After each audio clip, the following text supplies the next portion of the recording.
The boy sat in a little dark storeroom. He felt compassion in the dingy gloom, that no one would hear his sad and quiet call. Only the people he invented saw him bawl. The small room was safe and his mind was bright, and he could lose himself throughout the night.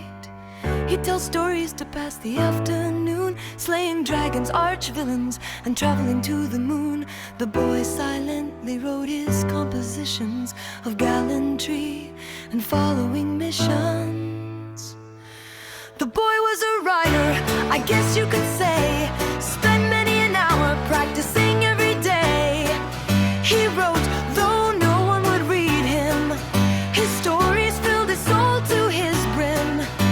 His imagination was his only company, invented people to be his real reality. They would not forsake him.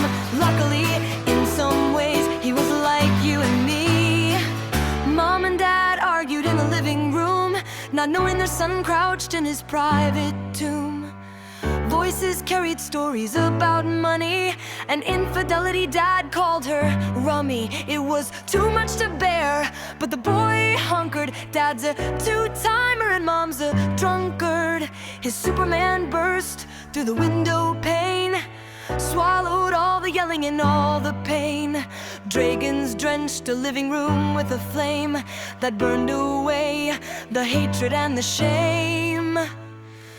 The boy was a writer, I guess you could say, spent many an hour practicing every day.